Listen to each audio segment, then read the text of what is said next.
Buenos días, Alegría. Buen día, alegría. Una vez más, gracias por su tiempo, por estar aquí, por compartir con todos nosotros estas charlitas de arpas eternas.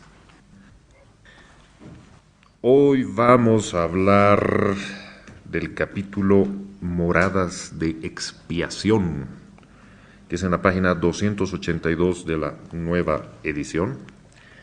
He dado un gran salto porque los capítulos precedentes, inclusive este, son capítulos muy lindos y justamente los títulos son Panoramas extraterrestres, El niño clarividente, plus ultra, La visión del Padre Celestial e inclusive esta de Moradas de Expiación, que son los relatos del maestro Antulio y gran parte de su aprendizaje en los planos astrales. Solamente con estos 4 capítulos podríamos estar fácil unas, 3 meses hablándolos y discerniéndolos, porque es muy complejo como cautivador el tema, porque justamente son las exploraciones siderales, como lo menciona Antulio, que en esa vida fue una de las que más conocimiento adquirió. En este de Moradas de Expiación hay algo todavía al respecto, pero no he querido abordar tanto esa parte de los viajes astrales, porque ya les digo, es muchísimo tema, es larguísimo. En Moisés está todavía más explicado, pero para quienes gusten de esa parte de explorar todos los planos sutiles del universo, incluida la Tierra en su plano astral, estos capítulos son maravillosos, al igual que el que está en Moisés y y en la obra en general todo el tiempo. Bueno, en este de Moradas de Expiación vamos a entrar con el tema de Yosuelín. Yosuelín, como recordarán muchos, Yosuelín es medio hermano de Yahshua y es él quien por proteger a Yahshua se recibe un piedrazo de manera certera, lo que derivó que tenga un daño, si no me equivoco, en los bronquios y que iba en desmedro de su salud.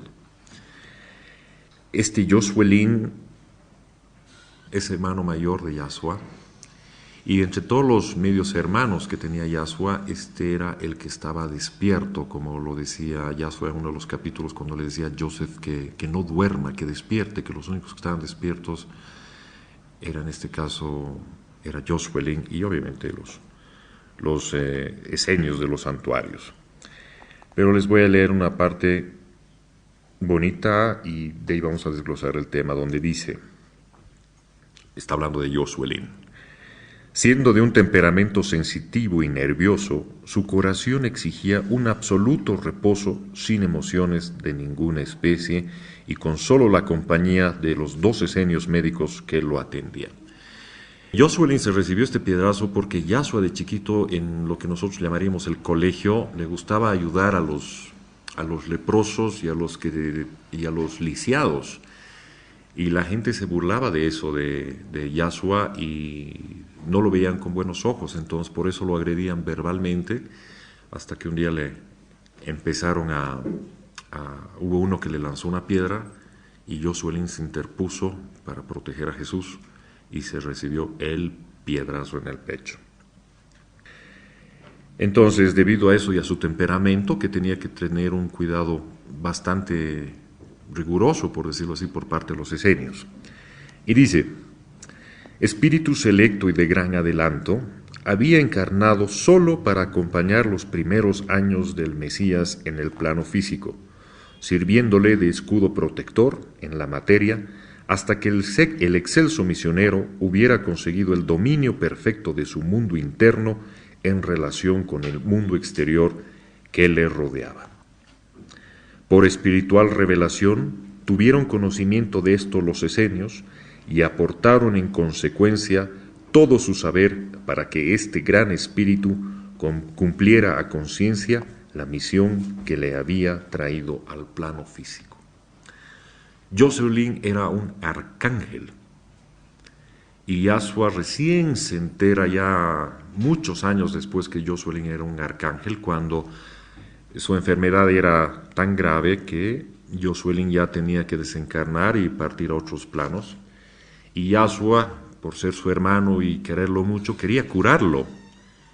Y cuando intentaba curarlo, no podía. Y vi eso que Yahshua ya estaba en plena facultad de todos sus poderes. Entonces, desde ese punto de vista, quería hacer uso de ellos, pero la eterna ley, inclusive siendo Yahshua, no se lo permitía. Entonces, cuando Yahshua descorrió el velo del por qué no podía curar a Josuelin, se enteró que era un arcángel que había encarnado en este plano exclusivamente para proteger a Yahshua. Y en capítulos posteriores, justamente, si no me equivoco, es en Arpas 2, Josuelin le pide a Yahshua, por favor, que lo libere, que ya él tenía todo el deseo de volver a sus moradas de luz. Un arcángel, un espíritu muy avanzado, que solo había venido al plano físico para servirle de escudo protector a Yahshua en sus primeros años, mientras que Yahshua era todavía indefenso y estaba expuesto a los rigores de la vida material, de la materia, mejor dicho. Pero ¿qué es lo interesante de esto? Josuelin hasta ese entonces no tenía idea de quién era él mismo. Y justamente cuando fue a defender a Yahshua, lo hizo como un acto reflejo, por decirlo así, por protegerlo, se lanzó, se interpuso, se recibió el piedrazo. Pero, por ejemplo, acá la autora nos revela y nos dice: por espiritual revelación tuvieron conocimiento de esto los esenios y aportaron en consecuencia todo su saber para que este gran espíritu cumpliera a conciencia la misión que le había traído al plano físico. Para que cumpliera a conciencia su misión. Hasta este entonces todo había sido como que intuitivo, todo había sido espontáneo y hasta inclusive casual que haya defendido a Yahshua en ese momento. Pero si bien su parte física, su materia simplemente reaccionaba al mundo físico, era su alma de misionero, su alma de protector que hacía moverse en ese instante para proteger a Yahshua. Siendo un arcángel, un ser tan elevado, no era consciente Josuelin de quién era y qué alma era la que habitaba su cuerpo. Lo mismo ocurre con muchos de nosotros que estamos ahora acá encarnados nuevamente. No sabemos a ciencia cierta cuál es nuestro grado de evolución. Inclusive podríamos decir, yo no creo que sea un espíritu de esos avanzaditos, por lo tanto que me lucereo, ¿no? Pero, como les decía, este espíritu misionero que podemos tener nosotros se ha de activar, por decirlo así, en algún momento se han de descorrer los velos. ¿Para qué? Como dice aquí la autora, para que estos espíritus cumplieran a conciencia la misión que les fue encomendada. Justamente el hecho que hayan estas charlas, el que ustedes asistan a otras charlas, el que compartan con sus familias, con sus amigos, o compartan con un libro, sea cual fuere la línea espiritualista que sigan, lo que sucede es que está habiendo ese pequeño despertar. En el caso de Josuelin, se leía los libros sagrados, le encantaba leer todo lo que era el profeta Samuel. ¿Y cómo se van congeniando las cosas? Samuel era una de las encarnaciones de Juan, el apóstol. Y es simplemente para comentar, rememorar lo que pasa milenio tras milenio, vida tras vida entre todos. Así como él leía sobre el profeta Samuel, pronto después encarnaría, ya acababa de encarnar hace poquito, si no me equivoco, encarna dentro de pronto Samuel en el cuerpo de Juan. 10 años de diferencia, 12 años de diferencia menor que Yahshua. Pero ¿qué quiero llegar con esto? Que se llegaba, se viene, se encarna por motivos muy específicos. Uno se preguntará, ¿será que este arcángel ha venido antes? ¿Este Josuelin habría encarnado antes?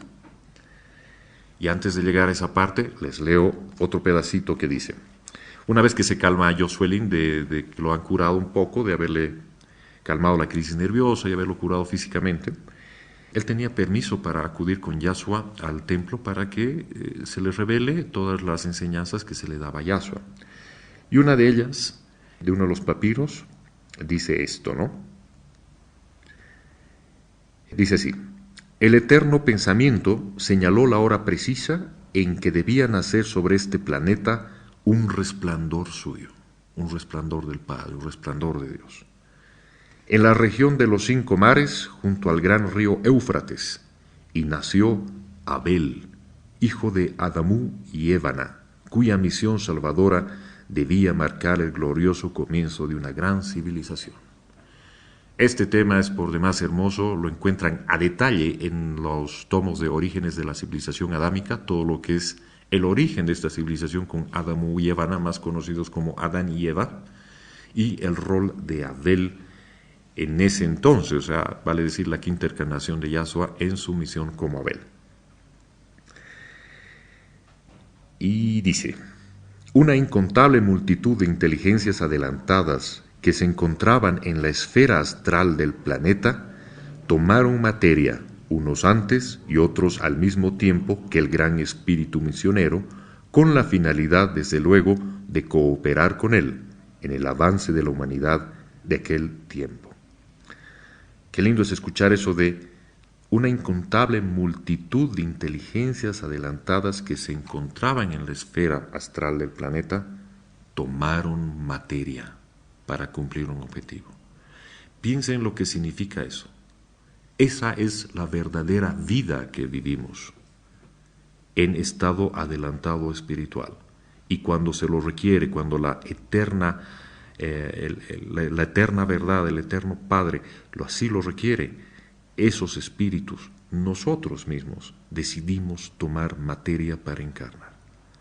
Y eso cada vez tenemos que tenerla más clara en nuestra vida, porque así como decimos, decidimos ponernos terno e ir a la fiesta, decidimos ponernos traje de hombre rana y meternos al agua, decidimos ponernos traje de minero y entrar a la mina, de la misma manera decidimos vestirnos de materia física para entrar en el plano físico.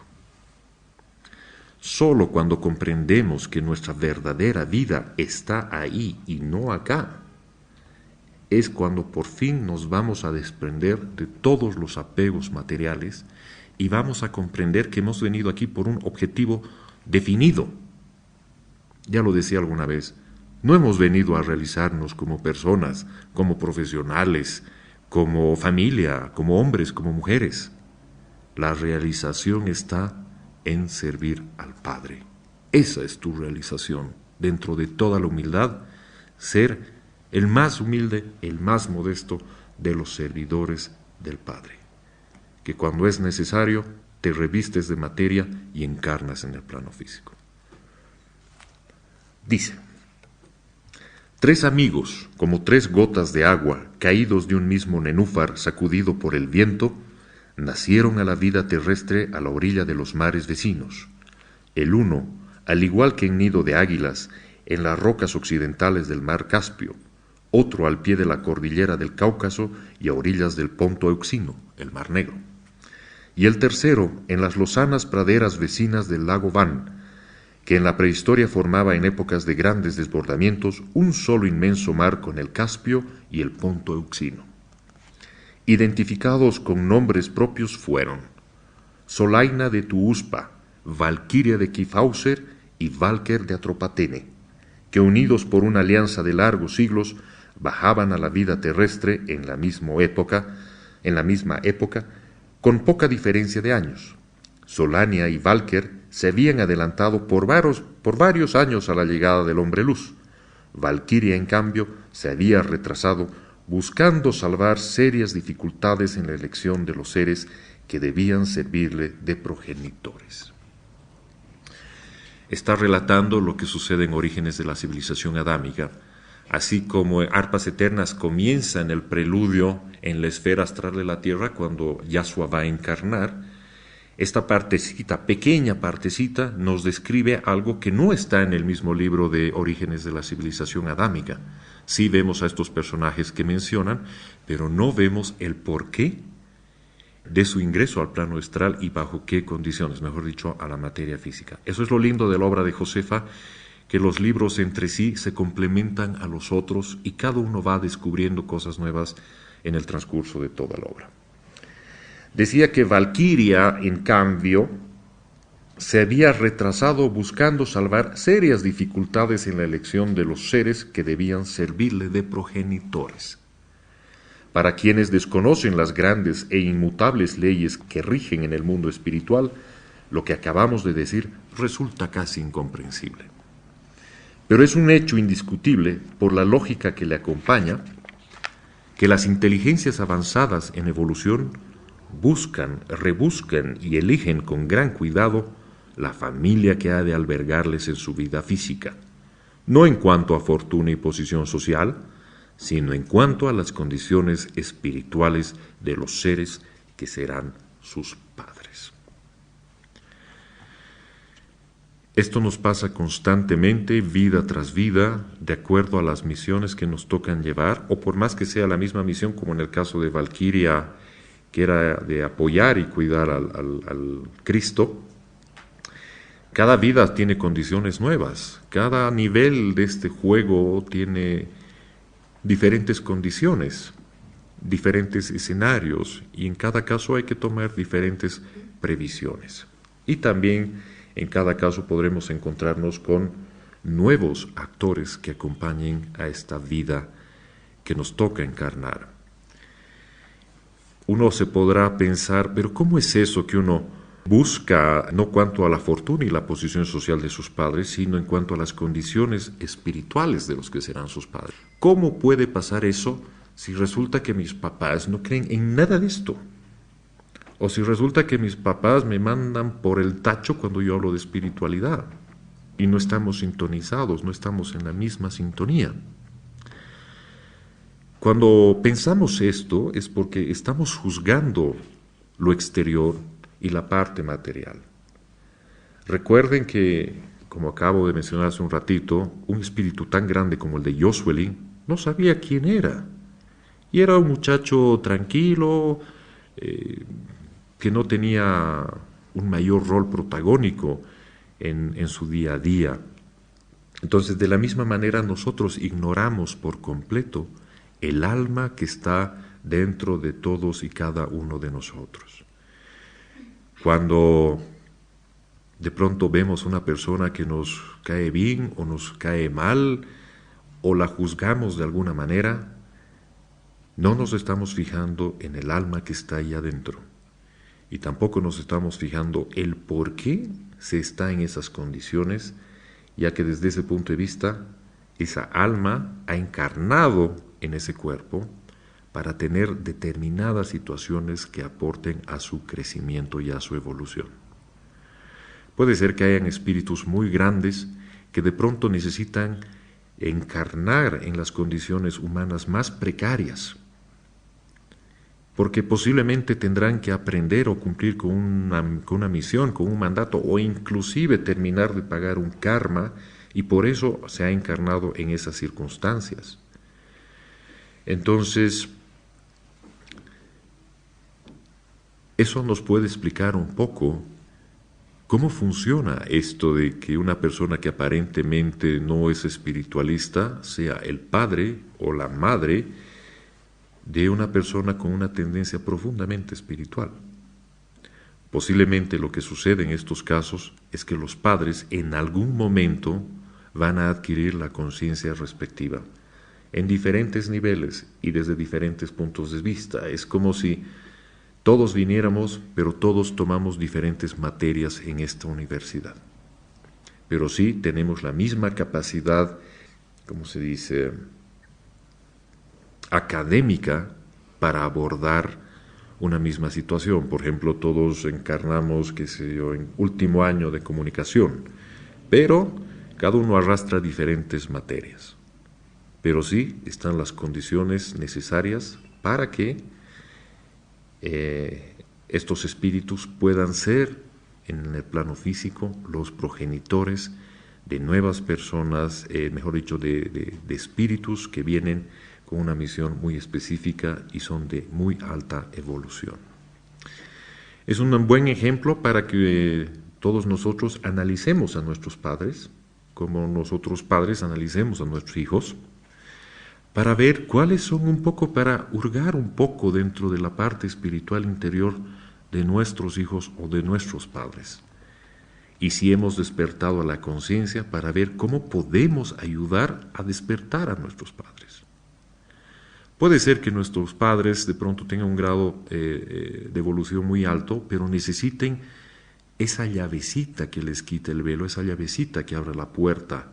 Y justamente ese ha sido el convenio en planos astrales antes de encarnar entre esas dos almas, padre e hijo, para que en el plano físico el hijo enseñe al padre o el padre enseñe al hijo. Es una total y absoluta conciencia constante para que estemos en pleno conocimiento de lo que es nuestro camino evolutivo.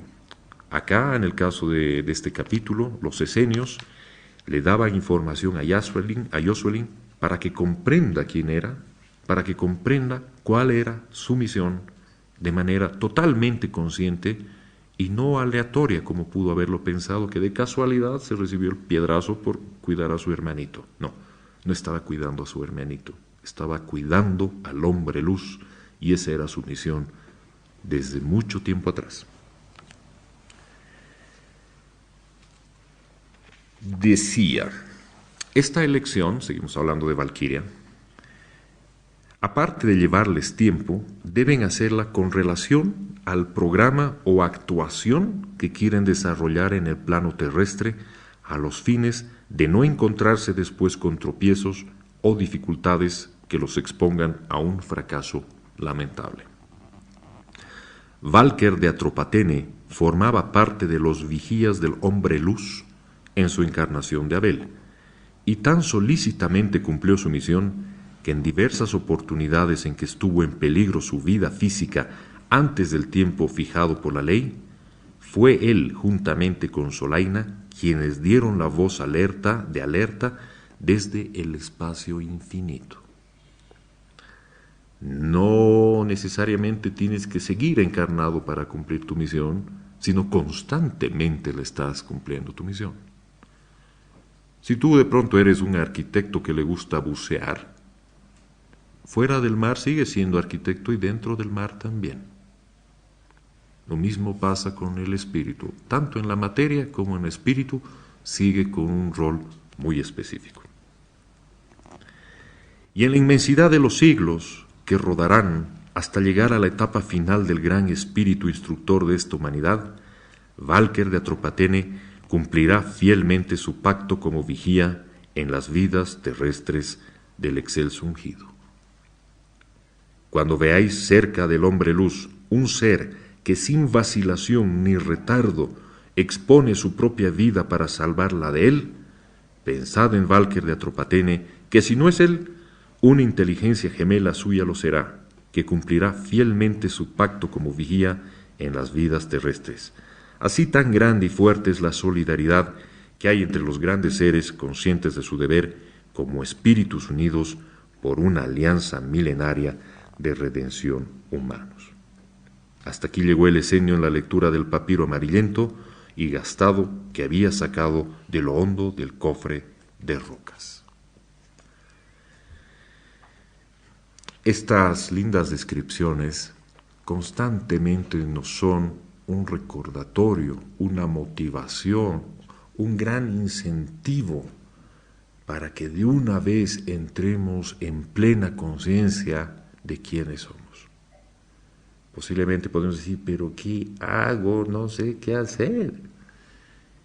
Y no queda otra ahí que simplemente es tratar de entrar una vez más en contacto con tu alma, con tu maestro, con tu espíritu, contigo mismo, vivir ese minuto en el instante que habla Osho, vivir cada instante como si fuera único, vivir esos momentos pidiéndole al Padre su luz, su claridad, su bondad, su amor y su sabiduría para que penetren en esta nuestra alma y de esa manera se activen, se abra esa llave del reino interno, de ese jardín interno que tenemos al corazón, para que podamos despertar. Pero esto es algo que debemos hacer de manera consciente y constante. Si uno desea despertar a la parte espiritual de manera mucho más fuerte, solo hay una forma: queriéndolo, dando la más de las grandes importancias a este nuestro objetivo. Uno, de reencontrarnos a nosotros mismos, saber quiénes somos, y posteriormente, así como recibía Josefa, así como recibía el hombre luz y todos, nosotros también recibiremos desde los otros planos las tareas que nos tocan hacer. No tal vez de manera directa, pero sí tal vez a través de una persona que es sensitiva y que para eso está ahí, y ese es su rol, de decirnos, de guiarnos con los guías que nos tocan en esta vida para seguir con nuestro camino. Pero es importante que sepamos que para entrar en esa conciencia realmente tenemos que poner el máximo de los empeños. No 10 minutos cada 2 días, cada 4 días, cada semana. Es algo constante, así como cuando uno está en la universidad y todo el tiempo es universidad durante 5 años o durante 10, no lo sé. 10 lo digo por los masterados, no por lo vago. Se vive, se respira universidad, se respira materia, se respira examen, se respira trabajo, se respira conciencia de que no solo tienes que hacer la universidad, sino tienes que hacerlo lo mejor posible. Uno aspira a lo mejor cuando está en la universidad. Ya pasaron los tiempos en ser un profesional 51, de pasar con las justas rozando el travesaño. Uno busca la excelencia, uno busca las mejores notas, no por corcho, sino por ser un excelente profesional a la hora de desarrollar sus talentos. Y una vez salido a la universidad, vendrá lo que es la experiencia, el vivirlo día a día. De esa manera que vivimos con tanta fuerza el mundo material, así deberíamos vivir el mundo espiritual. Vivirlo, respirarlo todo el día, así como nos amanecemos por un examen, cuando nos amanecemos orando por el prójimo. Así como nos preparamos durante meses, o digo, tengo que hacer un trabajo para una monografía. ¿Cuándo hacemos monografías para nosotros mismos, de nuestras propias experiencias, de lo que nos pueda dictar el alma? Solo cuando entras en conciencia de eso y lo haces de buena fe, en la humildad del caso, con el único objetivo de seguir cumpliendo tu misión, es ahí cuando el Padre se te ha de manifestar. Si seguimos estresados con el plano físico, porque hay muchos problemas, hay muchas situaciones de la vida real, bienvenido al mundo real, como nos dirían algunos, donde hay que trabajar, donde hay que ganar dinero, donde hay que hacer esto y el otro. Sí, ya más de una vez lo he comentado, la vida material es importante y hay que cumplirla de la mejor manera. Pero no hacer de eso nuestro objetivo, no hacer de eso nuestro norte y nuestra meta. Muchas de las personas que están acá y que no están acá, posiblemente hace unos años o hace unos meses, su ambición máxima era tener una holgada cuenta bancaria, un reconocimiento grande a nivel social para cumplir su realización a nivel profesional y personal. Si eso no está abocado al prójimo, no te lleva a ninguna parte. Y la gran mayoría de la sociedad vive así. Por eso constantemente nos jabona, ¿no? Tienes que ser alguien en la vida. Si no tienes título, no eres alguien. Si no tienes buenos ingresos, no eres alguien. Tu éxito se mide en la función de cuántos ceros después de un 1 hay en tu cuenta bancaria. Si tienes muchos ceros, eres exitoso, eres próspero y te va bien en la vida. Pero ninguno de esos billetitos te los llevas al otro lado. Es como un juego de monopolio. Me encanta jugar monopolio con mi sobrino, porque agarras la plata, la sueltas, la botas, la tiras, compras casas, vendes casas, compras hoteles, todo eso. Y al final te das cuenta que el billetito lo tienes que poner otra vez en su cajita y guardarlo. No te sirve en la vida real. De la misma manera que ese dinero no te sirve en la vida espiritual. Pero nos enfrascamos en el juego de monopolio. Nos frustramos por eso. Nos frustramos por cómo nos vestimos o por qué cosas tenemos o dejamos de tener. Y nada de eso nos sirve para nuestro crecimiento espiritual. Uno dirá, sí, pero es que tengo que trabajar y estoy corto de pesos. Y una vez más, la respuesta sería, mujer, hombre de poca fe, si trabajaras y primero en conciencia para el Padre, todo lo demás se te daría por añadidura.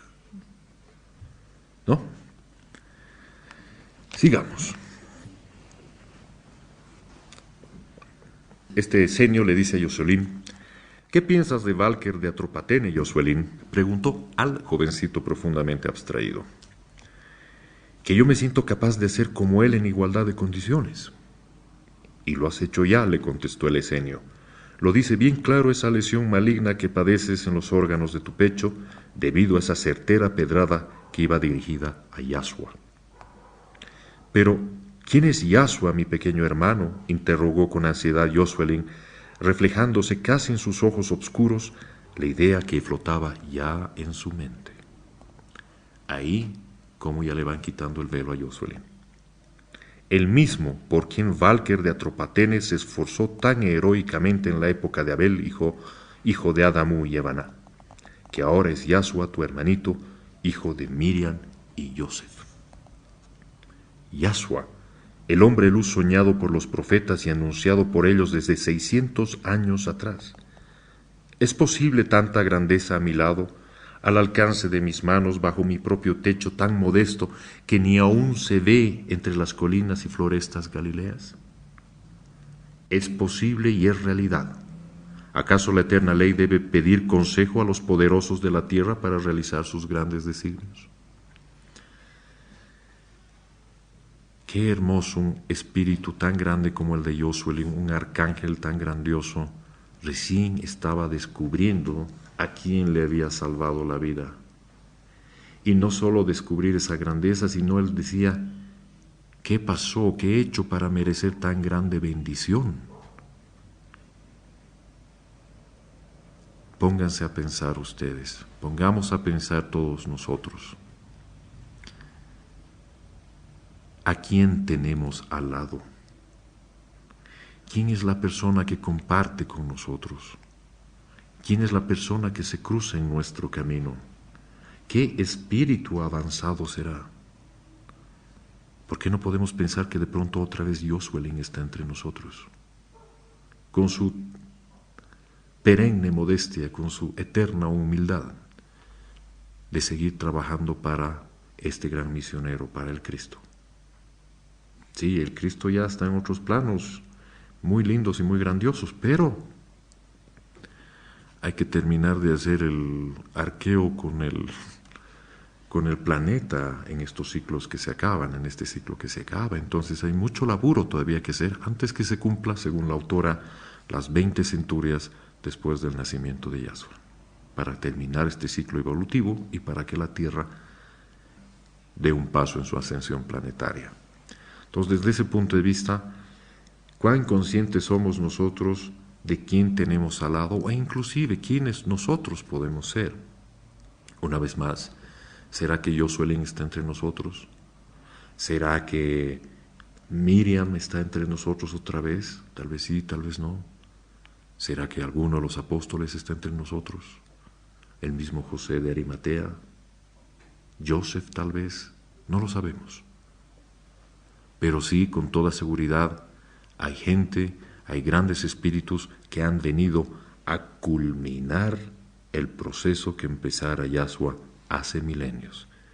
Y sí se los necesita en el plano físico, porque en el plano físico es donde hemos estado laburando. Entonces no sería de extrañar que grandes seres de muy adelantada evolución estén en este preciso momento con nosotros, dándonos luces y ayudándonos.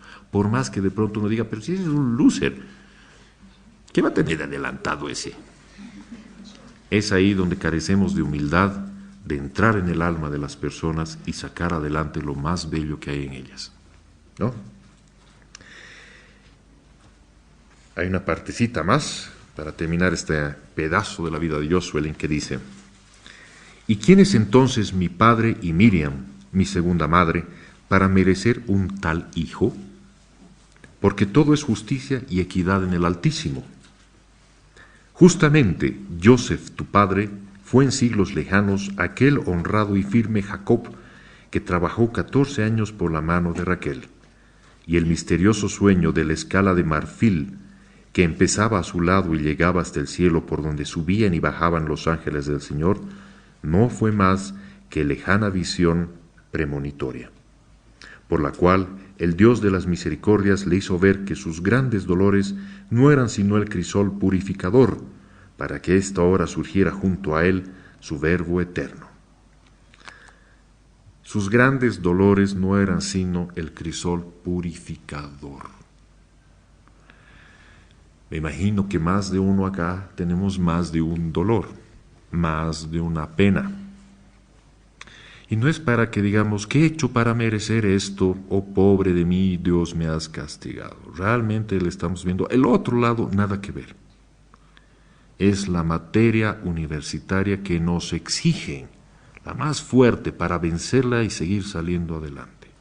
Es el crisol purificador.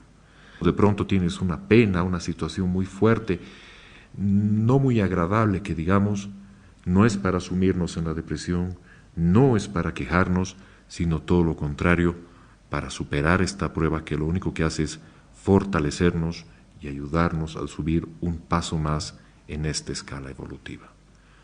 Se está pasando una situación difícil, no importa, puede ser difícil ante los ojos de mucha gente, pero simplemente es una prueba más de nuestro espíritu que hay que saberla pasar.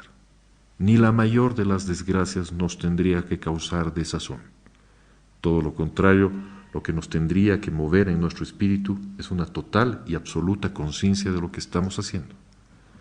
Si de pronto nos viene una situación totalmente difícil y desagradable, en vez de echarnos al suelo a llorar y a quejarnos y a despotricar y todo ello, es la gran oportunidad de limpiar, de pagar nuestro karma y de dar un paso más hacia adelante. Es donde realmente se muestra nuestro temple.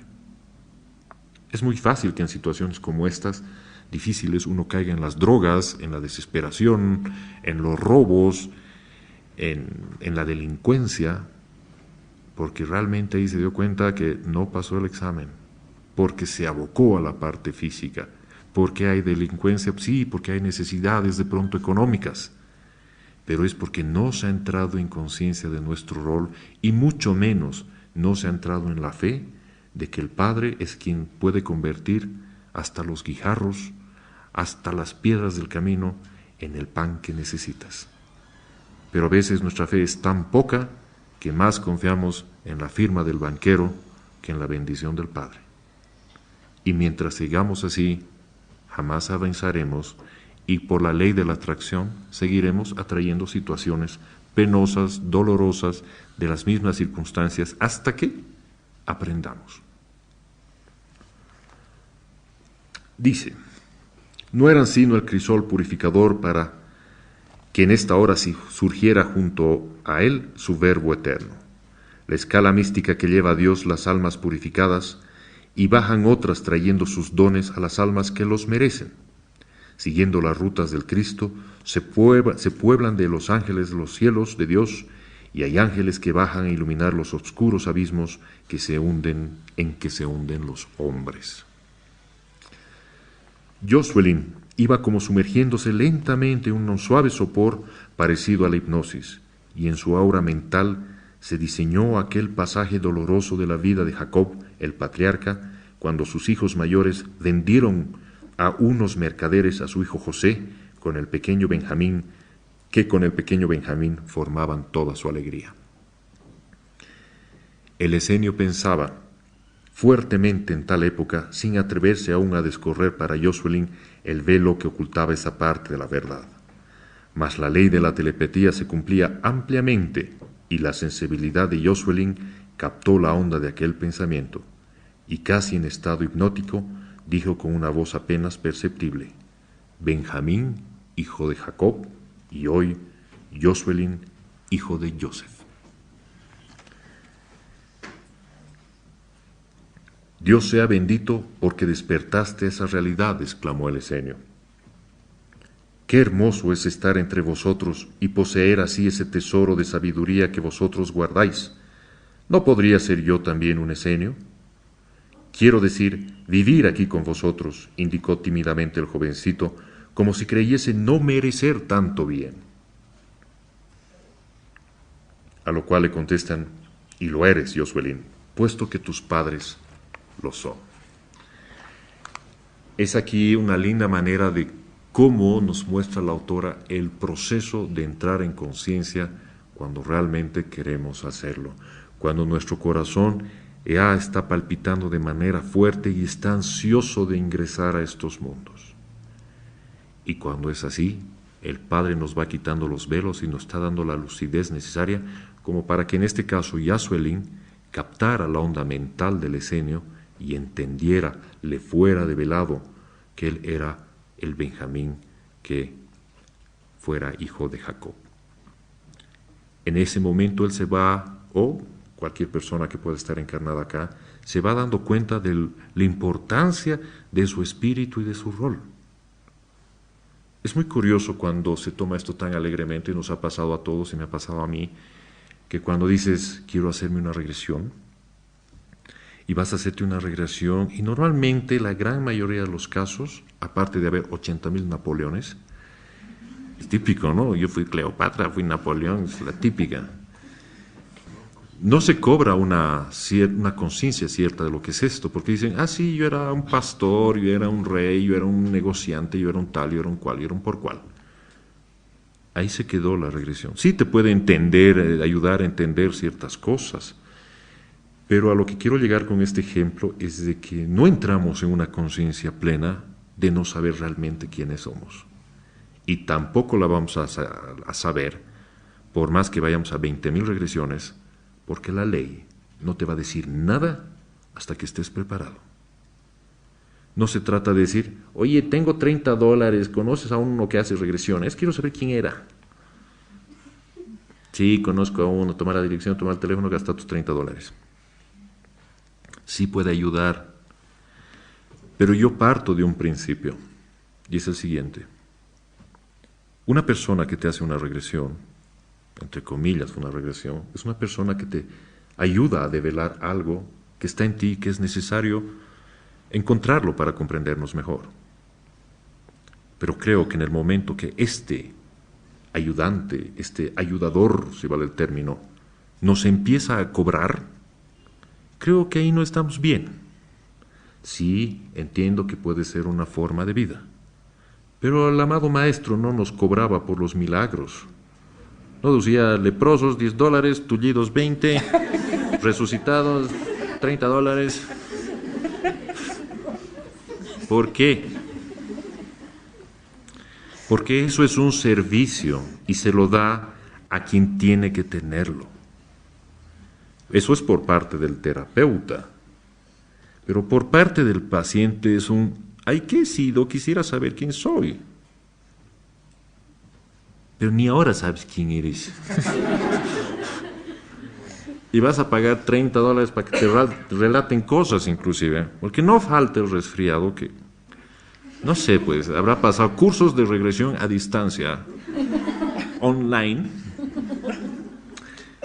Y bueno, tiene uno que otro talento perceptivo y de sensibilidad que lo emplea como su oficio principal.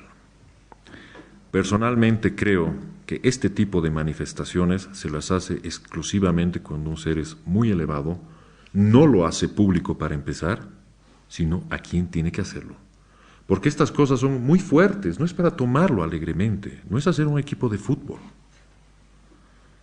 Si una persona por sí misma es un mundo tan grande que tiene muchos problemas y muchas energías a su alrededor de las más variadas, en este caso el terapeuta no tiene idea con qué se está metiendo. Y no se trata de ya, cierre los ojos, échese en el banco y empiece la regresión. Sí pueden haber casos, no lo niego, de personas que sí tienen como el don para entrar en otros lugares. Que cobran, de eso hagan su negocio y que se llenen de plata, ok, es su karma, es su asunto.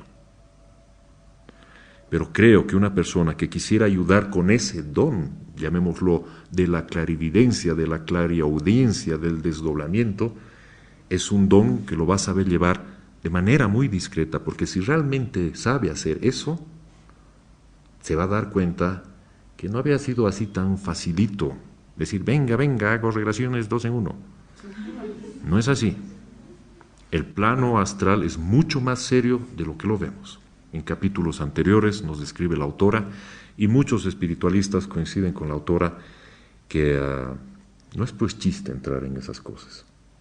En los capítulos anteriores, por ejemplo, describe Antulio que cuando tenía que ir a mundos de baja densidad, sus guías tenían que revestirlo con un ropaje etéreo, por decirlo así, especial, para que pueda entrar en esos mundos donde habitaba el dolor. Entonces no es salir así nomás al astral y ya, yo más voy a desdoblarme, voy a ir por allá. Realmente te estás metiendo donde no cabes. Y no solo eso, sino que la eterna ley no va a dejar que lo hagas tampoco. Porque no estás consciente, no sabes ni gatear y ya quieres correr. Y segundo, tal vez ni te toca. Pero este mundo de pronto nuevaerista nos ha vendido de tantas maneras esto de que desdóblese, sánese, cúrese, sáltese y todo. Sí, hay mucho de eso, sí, es verdad. Pero cuando la cosa se dispara de tal manera, eso es como que cayera en manos como si fuera Gillette en manos de monos. Como si fuera una fiesta de cumpleaños de monos. Todo es un despelote. Por más que ahí esté el libro original, la máxima, cuando eso está lanzado al exterior como fuera, y más aún si le dan ahí un toque de negocios, la energía se va, se dispersa, se cierra y no funciona. Así que piénsenla muy bien antes de hacer nada en ese sentido. Y sobre todo, lo más importante, entrar en conciencia aquí y ahora. Por lo pronto, si no tenemos acceso a saber si habíamos nacido en Madagascar, en el Congo o en el Polo, eso por lo pronto no importa. Lo que importa es que entres en conciencia, en que crezcas, en que el amor surge en ti. Y si la ley lo permite, recién sabrás quién eras. Si no, no importa. No has venido a averiguar quién eras. Has venido a averiguar otras cosas. Y es esa conciencia la que carecemos. Por eso, alegremente y afanosamente nos metemos de sanadores, de regresionistas y de todo eso. Estamos manejando una información totalmente tergiversada y de la manera más irresponsable. Y hay mucha más gente irresponsable aún que se encargan de hacerlo esto público y de lucrar con ello. Así que realmente tomen en cuenta estas cosas. Y para culminar con este capítulo, estamos sobre la hora, tenemos como 10 minutos justos. Salto varias páginas en el capítulo hasta la página 291, hasta la mitad más o menos, en la que se avisa los esenios avisan a Miriam que Yahshua va a hacer un viajecito a otro santuario, justamente al Carmelo posteriormente. Y bueno, Miriam se alegra porque Yahshua va a ver a sus primeros profesores, y de esto surge esta conversación. Y dice: «Oh, qué feliz será mi Yahshua de volver a ver a sus primeros maestros», exclamó la dulce mujer, avara siempre de alegrías para su hijo. Es la última salida de esos hermanos al mundo exterior, pues ya en Moab solo se sale para la cripta de Moisés.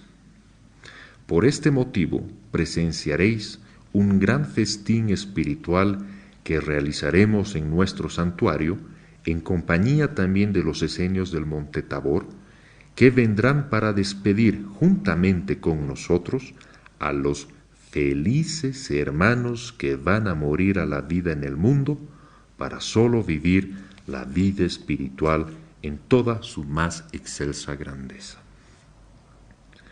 ¿Cuándo iréis vos, servidor? se atrevió a interrogar la tímida Miriam, temerosa de que también este amable anciano se ausentara para no volver. «No os alarméis, buena mujer», le respondió, «que yo no he llegado a esas alturas todavía, y lo menos debo pasar 5 años más aprendiendo y purificándome. Para llegar a ocupar un sitio entre los 70 de Moab, es necesario haber dejado de ser carne para transformarse en un serafín de amor que arde siempre sin consumirse».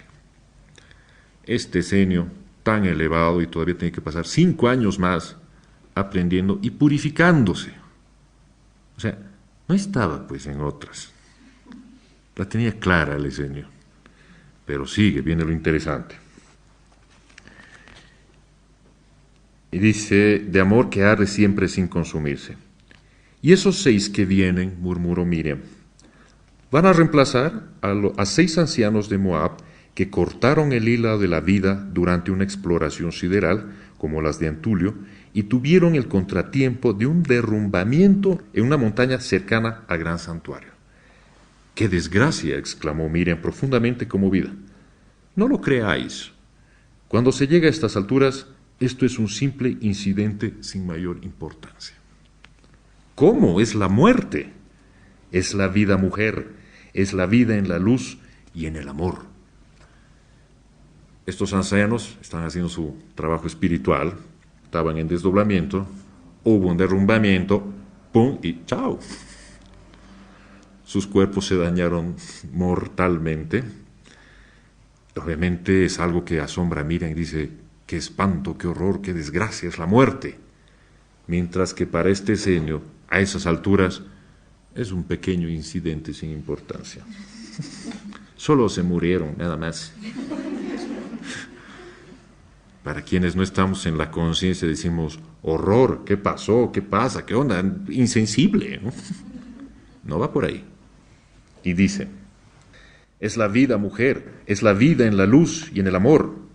Sus cuerpos momificados, de estos esenios, en la gruta de Moisés, y sus almas dictando desde el espacio infinito el resultado de la exploración que continuaron realizando sin la prisa del llamado de su materia y sin necesidad de medir el tiempo que transcurría. ¿No comprendes que para almas tales la materia es una cadena demasiado molesta y pesada? ¿Qué más pueden querer que la libertad absoluta? ¿Pero no tienen familia que les ate a la vida?, contesta Miriam. No, mujer, no. Para que un esenio pueda subir al grado 5, ya no debe tener lazo alguno que le ate a la vida material, ni siquiera un recuerdo que turbe su quietud interior. Con que para haber sobrepasado el 7, ¿qué ha de ser? Una lámpara eterna en lo infinito, o una vibración que sube y sube de tono hasta confundirse con la armonía eterna de las esferas. Dios mío, cuánta grandeza en las almas purificadas. Me abruma solo el pensarlo, exclamó la joven madre, cubriéndose el rostro con ambas manos. También tú llegarás a esto, Miriam, después de una decena de vidas terrestres vividas en monasterios, si no iguales a los santuarios esenios, bastante parecidos en su dedicación a la vida espiritual. ¿Cómo lo sabéis?, interrogó ella asombrada. El Altísimo enciende su luz donde le place, y esa luz nos ha hecho ver vuestros caminos futuros con la misma claridad con que vemos el camino de vuestro regreso a Nazaret de aquí a poco tiempo. La llegada de una de las ancianas abuelas con una cesta de frutas recién cortadas interrumpió la conversación. Estos esenios estaban en un grado tan alto de evolución que se la pasaban en el plano astral y su materia, ya inclusive ya envejecida, era realmente un estorbo para ellos, porque todo el tiempo se lo pasaban trabajando constantemente en el plano astral y solo tenían que volver por la urgencia de su materia debilitada, de su grosera materia debilitada que necesitaba alimento, que necesitaba reposo y que realmente era una cadena para ellos. Entonces, ¿qué les importaba si de pronto la materia se iba? Chau. Nosotros todavía no somos conscientes de eso. Imagínense que de pronto viene nuestro mejor amigo, o nuestro papá, nuestra hermana, nuestra hija, nos dice, estoy viajando, voy a perderme bastante tiempo, así que vende toda mi ropa, regalala, haz lo que sea. Y tú dices, ¿por qué? Porque no la voy a usar, no me la voy a estar llevando. Así que regalala, vendela ya. Entonces, ¿vos qué haces? Ya, ¿no? Entonces, imagínate que venga esa persona y te diga, ¿sabes qué? Pronto me voy a ir porque tengo mucho laburo en otros lugares, así que te voy a dejar mi materia, vos encárgate de hacer lo que sea con ella. Enterrarla, incinerarla, lo que sea. Y vos dices, ya. Pero en líneas normales, terrestres, de las normas de la sociedad, eso para nosotros significa luto, dolor, tristeza, gastos funerarios y toda una secuela de profundas depresiones en nosotros. Cuando ese espíritu ya está arriba, volando, siguiendo en su trabajo, fuerte. No comprendemos eso porque no estamos en conciencia, porque no hemos visto más allá, porque seguimos pensando en Adán y Eva y la costilla. Seguimos pensando en que el éxito mayor para nosotros es el éxito económico, que hay que conseguir un buen partido, hay que tener el futuro asegurado, hay que tener más de una tarjeta, porque así es la vida. Sí, así es la vida material sin conciencia.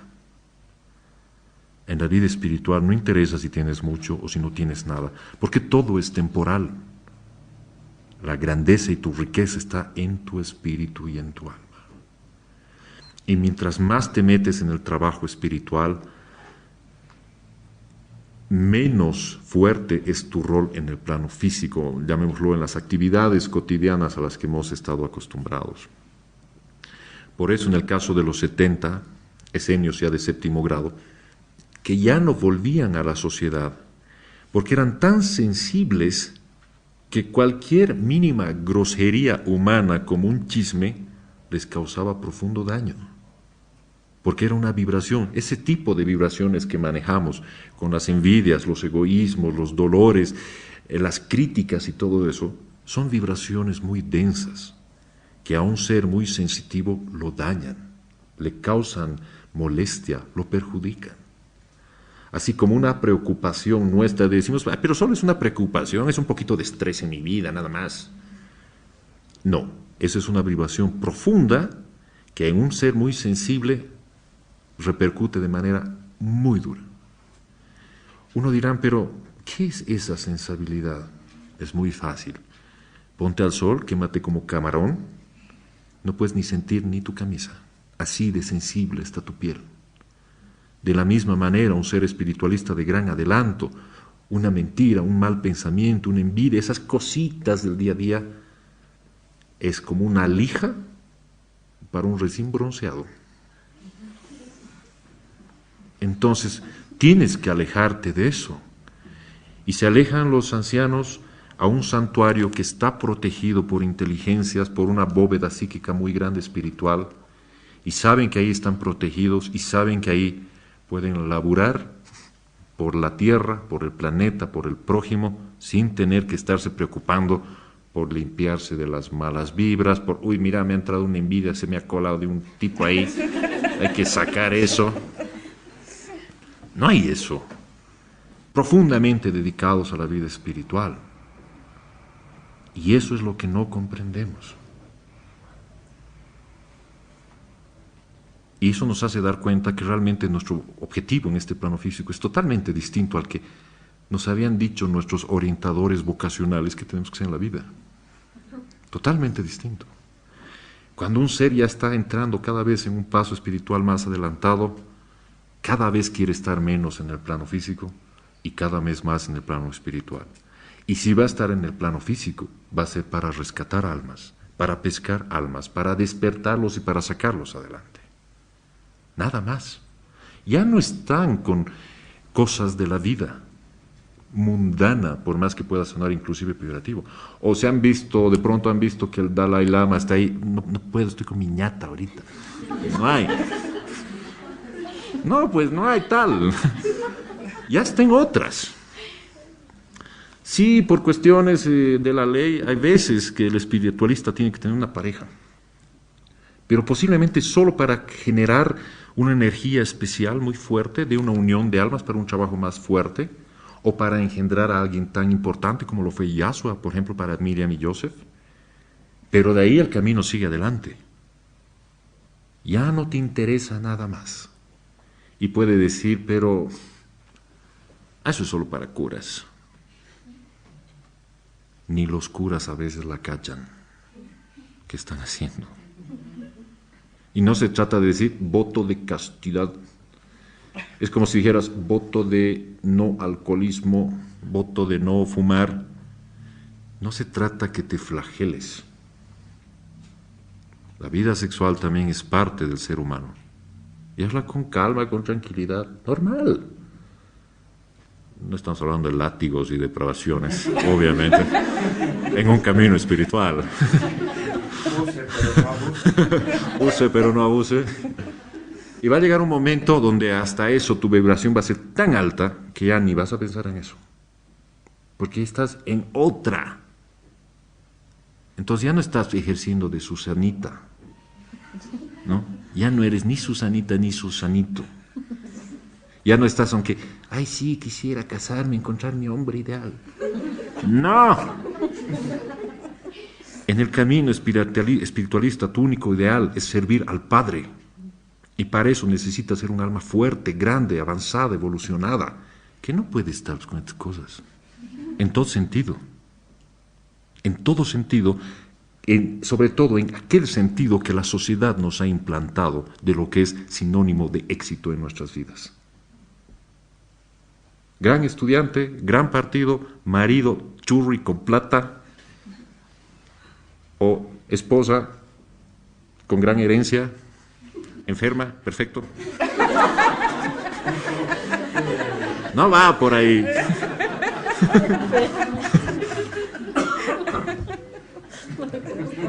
El camino espiritualista es por el otro lado. Entonces pongámonos a pensar todos esos apegos que tenemos, todos esos problemas que tenemos, son del mundo material y en nada ayudan a nuestro crecimiento, en nada ayuda a nuestra misión redentora, y mucho menos el Padre nos va a quitar el velo para que hagamos algo.